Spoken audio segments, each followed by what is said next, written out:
রাজকুমারী খনা? হ্যাঁ, আমাদের সন্তানদের মুখে তো সেরকমই শুনলাম। তবে আমার সে ব্যাপারে যথেষ্ট সন্দেহ আছে। কেন? কারণ মিহির সেই ছোটবেলায় রাজকুমারীকে দেখেছিল, এতদিন পরে এই অবস্থায় রাজকুমারীকে দেখে চিনতে পারা এই অসম্ভব। সুতরাং ওই কিশোরীকে রাজকুমারী খনা বলে নিশ্চিন্ত হয়ে না থেকে আমাদের অনুসন্ধান করতে হবে। এর জন্য আপনার সাহায্য একান্ত প্রয়োজন। নিশ্চিন্ত থাকুন। তাহলে আমরা আসি।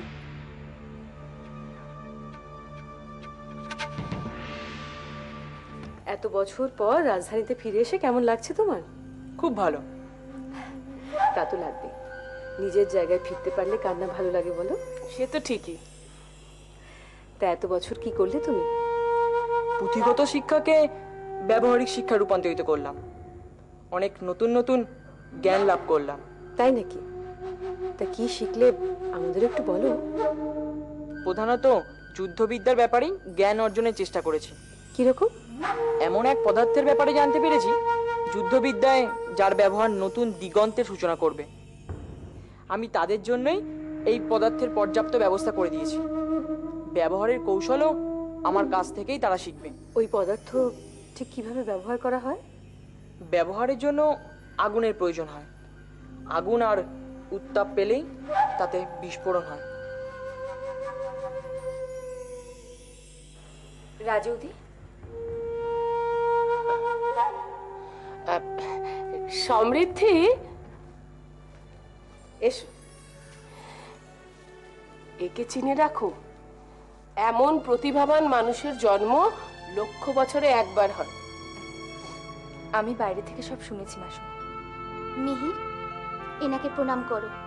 ইনি আমাদের সিংহলের ছোট বৌরানী। থাক থাক থাক। সমৃদ্ধি, এ আমার পুত্র মিহির। আমি খনার মুখে ওর সম্পর্কে অনেক প্রশংসা শুনেছি।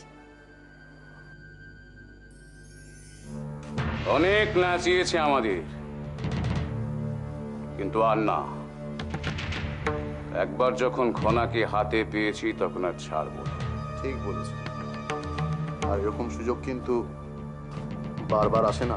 তাই বলছিলাম, লোহা গরম থাকতে থাকতে। আমি খালি ভাবছি সংবাদটা প্রকাশ্যে আসার পর আমাদের রাজকুমারীর অবস্থাটা কি হবে। অবস্থা না দুরবস্থা। খনার উপস্থিতি নিয়ে উপতিষ্ঠ যদি কোনো রকম প্রশ্ন তোলে তখন কি বলা হবে? তখন বলা হবে, খনাও তো আর কিছুদিনের মধ্যেই আশ্রমে যাবে বিদ্যাভ্যাসের জন্য। এই সভায় উপস্থিত থাকলে তার পক্ষে তো সুবিধেই হবে সবার সাথে মানিয়ে নেওয়ার। বুঝলাম।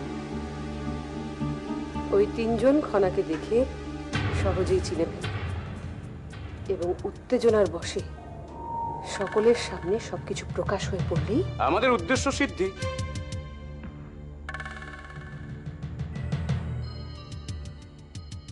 আমাদের সাথে শত্রুতা করে তুমি উচিত কাজ করনি খনা। এবার দেখো কিভাবে আমি তোমাকে বিপর্যস্ত করে দিই। খনা, খনা, আমি খবর পেয়েছি যে মন্ত্রিমণ্ডলের কয়েকজন নাকি তোমাকে সন্দেহ করতে শুরু করেছেন। কি বলছো কি জয়? হ্যাঁ খনা, তারা মনে করছেন সেদিন যে কিশোরী মিহির এবং অন্য দুজনের প্রাণ বাঁচিয়েছিল সে খনা ছাড়া আর কেউ হতে পারে না।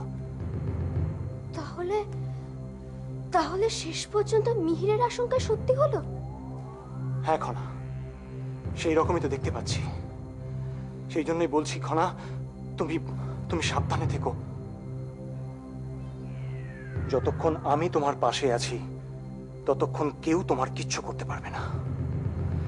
তবে হ্যাঁ, আমি যদি কোনো কাজে বাইরে যাই তাহলে তাহলে রাজকুমারী সমৃদ্ধি তোমার সহায় হবে, বুঝেছো?